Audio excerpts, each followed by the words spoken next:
Hello and welcome to my channel. Hi, I'm Wendy J. Haney. I thought I was going to do a different block today, but then when I got up and go, oh my gosh, I have to get this done, I got to get packed. I'm going to a long arm quilting class in Houston tomorrow for a whole week, and I got to pack. And I looked at the time and went, we need to find an easier quilt block that I can get a sample done and the video done before I leave. So Mr. Kevin can do the editing while I'm gone. Oh, crunch time again. So did a little Googling and I found this quilt block. It is called the Chicago Geese quilt block. It is a rather old block. Sorry, didn't research how old, but it is. It's not something new. You'll find this out there if you Google it a lot of different ways. Scrappy, multiple fabrics. There's a lot of fun things you could do with this. I'm keeping it basic, which is apparently the traditional way, which has a background color. I'm using a kind of a multi-toned all over background.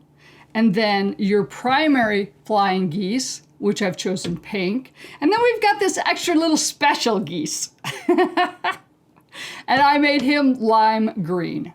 I was thinking purple, but thought the purple might blend in too much. So we did a pop with the green. Now, you're looking at this and going, ooh, there's a lot of triangles in there. I don't know about this. That's kind of what I thought. But in taking a look at it and researching some more, I discovered, you know what? This is really a pretty basic block. And in the description below, I will give you a link to get a template that you can use for coloring to come up with ideas. It will also have some samples of layouts of what this could look like with playing with different colors. And I hope I will be able to give you a couple different sizes, at least one other size. This is a 12-inch finished block. I know, I heard you people. You said you like big blocks to make things go faster. I agree. I'm more an 8-inch and 12-inch block girl. Okay, so what do we need then? As I said, we've got our background, our primary geese, and this little extra special guy. Okay, so the little extra special guy, let's start with him. You need a 5-inch square. And then to make that half square triangle, because that's what this is right here in the bottom, this is just a half square triangle. You need a coordinating background fabric of your 5-inch square, 5-inch square of your background. Now, with this said, the method we're going to use to create the half square triangle is going to give you 2 half square triangles. So just keep that in mind. You might just want to do 2 blocks from the get-go. Your choice. I'm going to show you how to make 1. Okay, then for our primary geese, our primary triangles in there, you need 4 4.5-inch squares. Okay? Then for the background, these are all 2.5-inch strips. 1 2.5 by 12.5, 2 2.5 by 10.5, 2 2.5 by 8.5, 2 2.5 by 6.5, and 1 2.5 by 4.5. Okay, that is all we need for fabric. What I discovered was that if you cut of your background fabric, cut a 5-inch strip. Then at one end, lop off your 5-inch square. Don't cut off too much fabric to trim it up, but get your 5-inch square out of one end of the fabric. Then cut that strip in half into 2 2.5-inch strips. From there, with one of the strips, subcut it into 12.5, 10.5, 8.5, and 6.5. That should be 38 inches of that strip that you have left. And you should have 39 inches left or thereabouts, so you should be good. The second 2.5-inch strip, cut 10.5, 8.5, 6.5, and 4.5. and that's only about 30 inches. So from a 5-inch strip, you can get all of your background fabrics done and necessary for one quilt block. Then I do a 4.5-inch strip of your pink, and you're good to go with that. Okay, so let's get going. Now you're gonna want to grab your your geese. So I'm gonna call this your primary fabric. And then we've got our background fabric. And then we got our special fabric, your secondary. Okay, so you're gonna take your primary fabric. You've got 4.5-inch squares, and we need to draw a line on the back, and you'll see my pins. This fabric is, they call it a batik, but it's really a fake batik. So it's not like it's reversible, and it's sometimes very difficult to tell the front from the back, but there is a difference. So I want to make sure whatever side I use, I'm consistent through my whole block. So I've marked a pin on the front.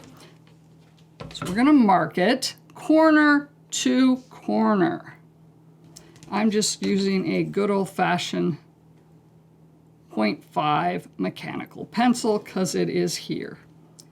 Okay, and you're gonna do this on all 4 blocks. Now, I'm gonna give you a little tip here. What you're ultimately going to do is you're gonna stitch on this line and then lop off a 1/4 inch away. Well, that's a heck of a good size piece of fabric. And so I'm always looking for ways that I can, I don't know, save it, do something. And let me tell you, I am not great with piecing with just triangles. I am always coming up with a method that I can work with a square instead. So if you put your ruler, I've got a ruler that's got a 1/2 inch on one side of it. Put your 1/2 inch line on that center line you drew and mark a 1/2 inch away from it. Then when we go and stitch with these when we go and stitch with this square, you're gonna stitch on the line on both of those and cut in between. And I'll show you what you end up with this extra side that generally is throwaway. You might be surprised what we end up with. Okay, do that with all 4 of your primary fabric squares. Take your special fabric, your secondary fabric, and on the back, whoops, that one is not quite big enough for this one. You're going to once again do corner to corner. Okay, and in this case, you don't need that secondary line because you're going to put right sides together with your background fabric and your secondary fabric. And you're gonna go to the sewing machine and stitch on the line. After you've stitched on the line, you're going to cut a 1/4 inch away on, I'm sorry, that's, sorry about that. Draw your line, take it to the sewing machine, and you're going to stitch a 1/4 inch away of that line on both sides. So that way, you're going to end up with 2 half square triangles. And we're gonna make them such that you get some wiggle room to trim it up, which is the way I like it. So once again, you're going to stitch a 1/4 inch away on both sides. Now, if you don't want a secondary half square triangle, then fine, don't stitch on the other side. But in my opinion, that's just kind of silly and a waste of time. So make 2 of them. Okay, we're gonna go do that because we need this half square triangle before we can move on to the next. As I said, we stitched 1/4 inch away from the center, did that. and then I cut on the line that I drew. Okay? Then you're going to open it up and finger press it. Doesn't matter which direction you press your seam to. If you've got a super light fabric, then press it to the darker one. Okay? And then take it to the ironing board and press it before you trim it up. This one, I've already done that. Then we're going to take our wonderful OmniGrid ruler, or whatever ruler you prefer to use to trim up, that has a line in the center at an angle that allows you to put that in the middle and making sure you're going to trim this up to 4.5 inches. So you want to make sure there's enough around the edge past your 4.5 inch mark on your rulers to trim up later, and on this side. So that looks good to me. Okay. Flip it around. So now this is the side you just trimmed, and it's all nice and straight, which means you can line up your ruler on the 4.5 inch mark. Your diagonal should be perfect still. And trim up the rest. Okay. Now we have our 4.5 inch half square triangle that's on the bottom right corner. Now, it's going to be important positioning things that you understand. I just find it easiest to keep this positioned where I know my geese are going up to my left, so that special fabric that you're using needs to be on the left side. Once you get this positioned right, then everything will go fine. Okay, so we've got that. Now, grab your 4.5 inch, 2.5 inch strip, 4.5 by 2.5 inch strip, and then you're gonna need the next size up, which is a 6.5. And what we're gonna do is just sew these on this square. So the first thing you're gonna do, right sides together, put your 4.5 inch strip on this half square triangle. Now, throughout this entire process, as long as your 2.5 inch strips have been cut accurately, and that's the key thing with any quilt block, accuracy in cutting and accuracy on your 1/4 inch seam. As long as you've got that, you should be golden with putting things together. So with that said, knowing that your 2.5 inch strips are accurate, use that always as we build on this to make sure that the edge of each square we're working with lines up with the edge of that strip. First block should be pretty dang easy because you just squared that up to 4.5 inches and then pin it. But as you go out further with your block and you have more seams, things might be a little off. If that's the case, you're going to need to ease the square over the 2.5 inch strip. Whether that means, excuse me, stretching it, tugging it just a little to get it to reach out. Now, with that said, you don't want it too bad that you're distorting your square, but you should be able to just kind of ease it in there on those strips. That will help keep things, well, square, right? Okay, we're gonna go and stitch that a 1/4 inch. Do your 1/4 inch seam. Now that you have your 4.5 inch strip on the top side of your half square triangle, you're going to put your 6.5 inch strip on the other side. Note, it really doesn't matter whether you put the 4.5 inch here and the 6.5 inch here. It's really irrelevant because as we build on this block, you can't tell which was put on, which is your longer strip that you put on. So don't freak out if you're looking at it and went, oh, I put it over here. That's okay. That's okay. It will make sense. The biggest thing is this secondary fabric. You want that to be matched or to be on the side where you have your background fabric. As long as that secondary fabric is up here with a background fabric on both sides, you're good. If you do this, well, not so much.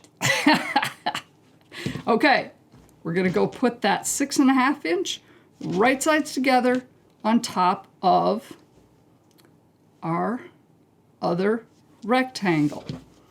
As I said, what I do is I line up one end and I pin it. And then I come over here and I line up the other edge.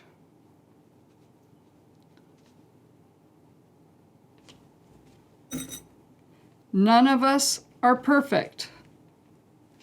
And then I just ease in the rest of it and pin it. And that helps keep everything the width that we need. Let's go sew that one. And now we have another square. This should be 6.5 inches. Let me grab my 6.5 inch ruler.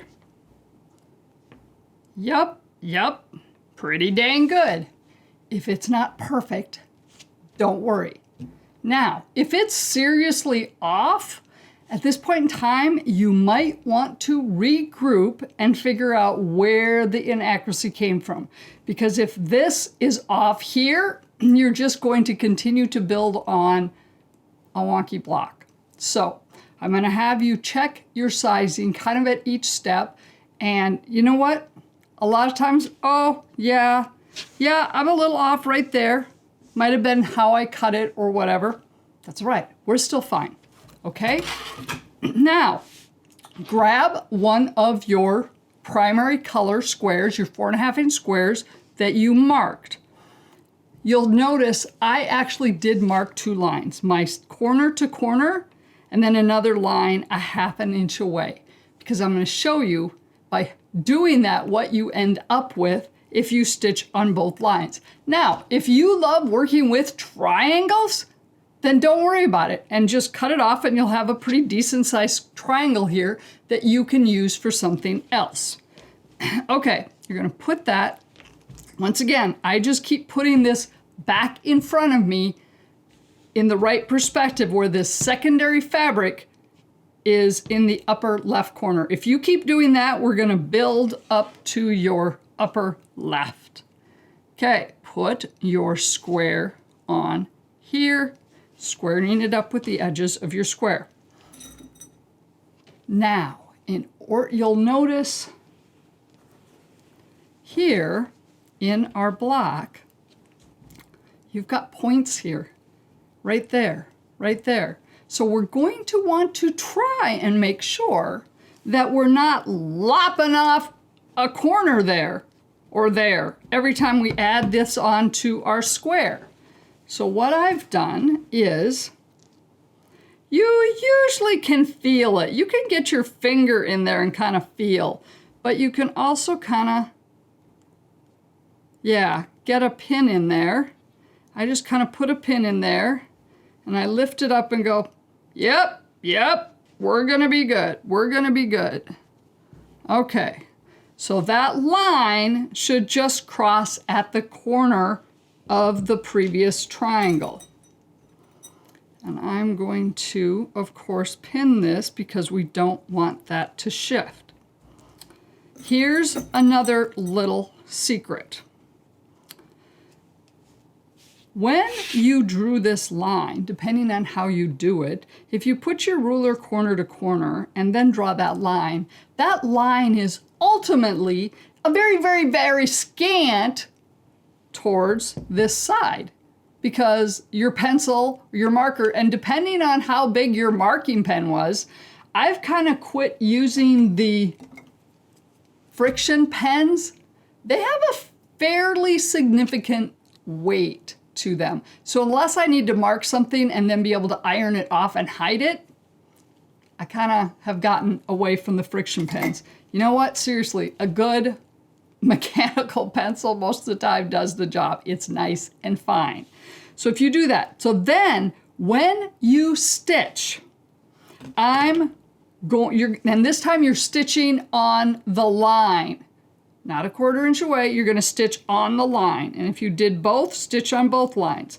I go through the center and I keep the line like 1 thread length or so to the right of my needle. So my needle is just to the left on the outside edge of that line.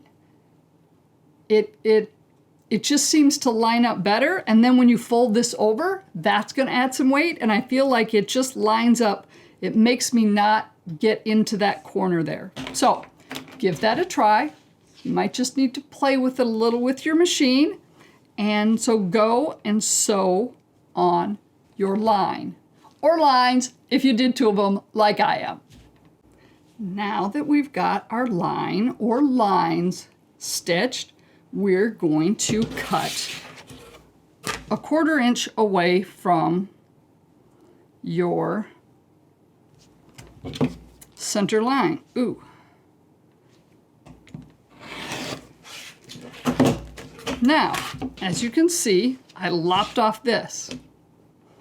If you only did 1 line, then you're gonna have 2 pieces of fabric. One a triangle and then the other the back.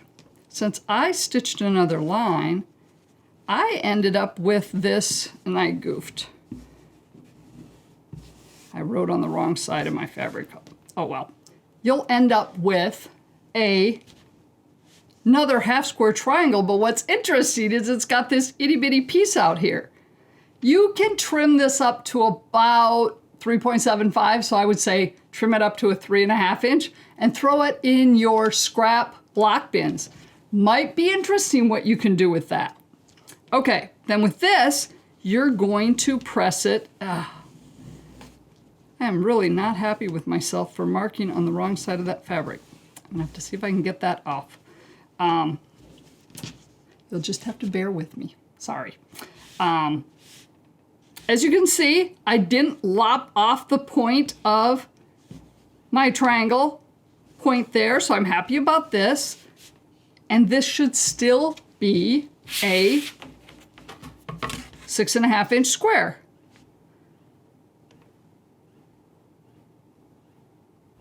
Yep, mine's a little, I could have gotten that triangle on there a little better, but it's close enough.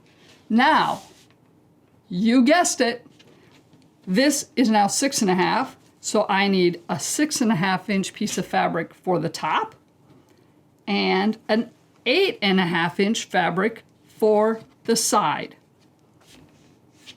We're going to keep duplicating this process one right after another. So I'm going to speed it up here a little bit, and I'm going to go and put my 6.5 inch strip, open it up and press it, and then you come back and you put your 8.5 inch here and press it. And then we're gonna have an 8.5 inch block. And there we have it. Now, earlier I told you to use your 2.5 inch strips as your measurement to keep things square as far as your width or length of your block. That does work well. Now, once in a while though, you put it on there and go, oh man, I'm gonna have to ease it in quite a bit, or it just isn't fitting. I had that this time. In that case, before I put on this strip, because that was looking a little off more than I wanted it to, I got out my ruler and went, okay, so this, without this on here, it would have been 8.5 by 6.5. So did a little measurement, and I used the seams to make sure I've got the lines on the ruler with the seams to go, okay, am I level? And I discovered, okay, the top of my block was fine. And I was pretty good on this edge. But at the bottom here, for whatever reason, it's a little off. Okay, once I knew that, when I put my strip, my block on top of my strip, I lined it up with the top, which I knew was even and square. And no, I did not stretch my block to go all the way to the end of the strip. It's just a very small amount, as you can see here. So it really is not going to impact my seam or moving forward. Now, if that really is getting close to 1/4 inch, then you got a problem, because when you do your 1/4 inch seams, things could easily pull apart. So sometimes you just need to do a little tweaking. When I'm hurrying for my videos, sometimes I'm not as accurate because I'm trying to get it done. So with that said, that's what I did. And then I brought, now we should be 8.5 inch square. Yep. Down here at the bottom, as you can see, yeah, it's not quite down there. It's probably 1/8 of an inch off right here. I don't know why. It is. That's okay. We can deal with that as we put things together. Okay, you guessed it. We're now going to grab one of our primary color squares, our 4.5 inch squares, and we're going to put it on our block. Yes, I went and cut new squares because I had marked on the right side of my other blocks, and I tried to erase it. Wasn't very happy. So I really didn't want to screw up a whole block. That's just wasted. All right, here we go. So we're going to put our 4.5 inch square. As you can see, we've got it positioned again. So triangles are going to upper left. And because I know when I measured my 8.5 inch square, I knew I'm square here. I'm good here. So that means I'm good with putting this square on here. Now, with that said, if you do your measurement and you're square down here and you're not up there, well, you might need to do a little adjusting with your square. Okay, we're going to put that there. And I'm going to check my corner there. Yep. Oh yeah, in fact, yep. I'm good. Okay, I'm going to pin that and I'm going to stitch on my lines. And there we have it. This is now an 8.5 inch block. Now, if you look closely, I'm not quite on the edge of my previous square, my triangle there. I'm a little off. I actually tried another seam to see if I could get closer. Nah, made a bigger mess of it, so I just ripped that out. Now with that said then, when I folded it over and pressed it, I got out my 8.5 inch ruler again to see where things stood. Because given I wasn't right there, that meant that this folded over triangle might be a tad, force the block to be a tad bigger than it should. So I put on my ruler and yep, in that case, this angle should be going right there through the middle, actually, of this triangle here. Nice angle line there, corner to corner. And I had to trim off just a very little bit at the top to keep this nice and square, and a little bit here. So there we go. It's one of those things, and well, we'll see how it all flows together when I put it together. But a lot of angles and things that you want to kind of keep on top of as you build your block. Okay, I bet you know what we're going to do next. Yep, since this is an 8.5 inch block right now, we grab an 8.5 inch strip. And next size up, a 10.5. So go ahead and put your 8.5 on, open it up and press it, and then your 10.5 inch on. And then we're going to end up with a 10.5 inch block, and we'll put on our primary pink square again. And here we go again. Now it is a 10.5-inch square. Grab our primary 4.5-inch squares, and we're gonna put it here in the corner. I already looked at mine, squared it up, or put my ruler on it and could see I'm a little off here, so we're going to adjust how I place my square. And there is that. I think shift that. There we go.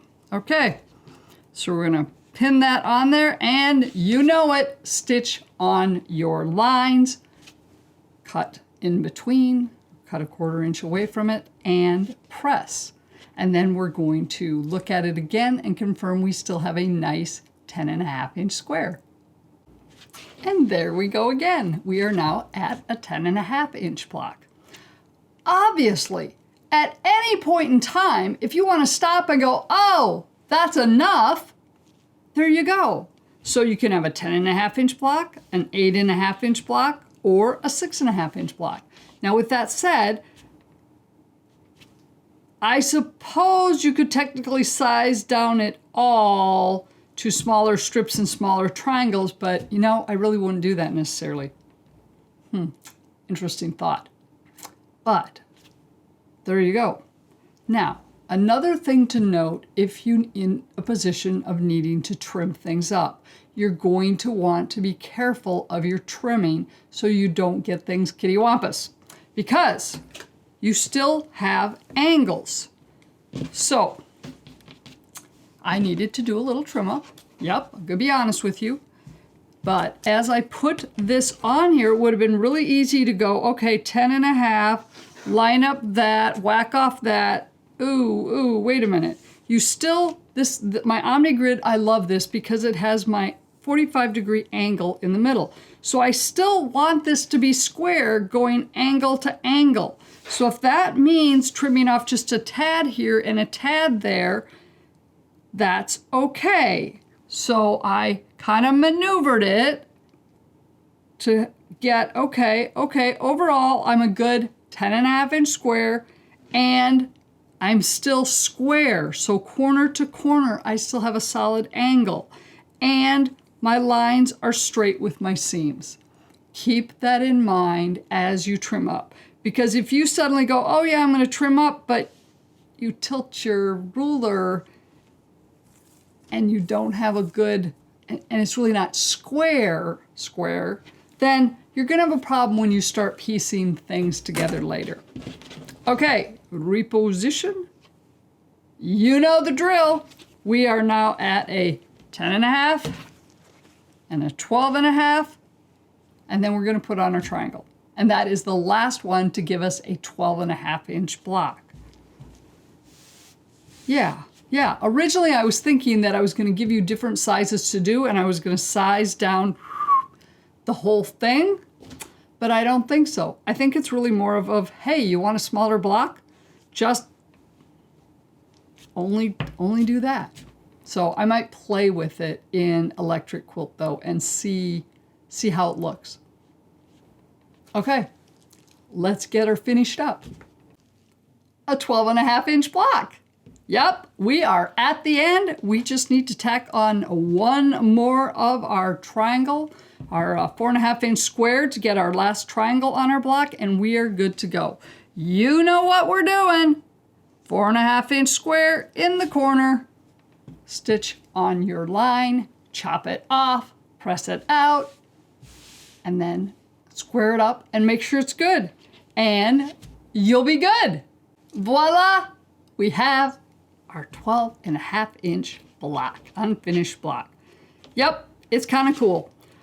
I had thought my green there was gonna pop a little more, but it kind of doesn't. But you know what though? I have to admit, this could make a really cute baby quilt. Do I have any babies arriving soon?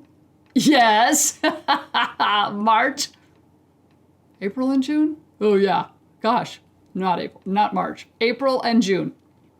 Yes, very cute. Okay, once again, square it up. The other thought is as you're putting on your squares, flip them over and do a quick finger press before you whack off the edge. That way, if you do it and go, oh, that's just not good or even close, you can rip it out and you haven't cut off fabric that makes it much more complicated to fix. Overall, I did pretty good. This one, is a little, not quite where it's supposed to be, but yeah, that's why I mention it. I already cut off the corner fabric by the time I realized it didn't quite match. So there you go, your Chicago Geese black. And as I mentioned, let's see. So now I have two of them. There we go. You can do things together. If you put them together, you could end a block. Lots of different layouts that you could do with this. As I mentioned in the description, there will be a link you can click to request a copy of the, I'm calling them templates, patterns, whatever you want to call them. That's going to have the layout, coloring screen that you can do, and the fabric that you need for each of it.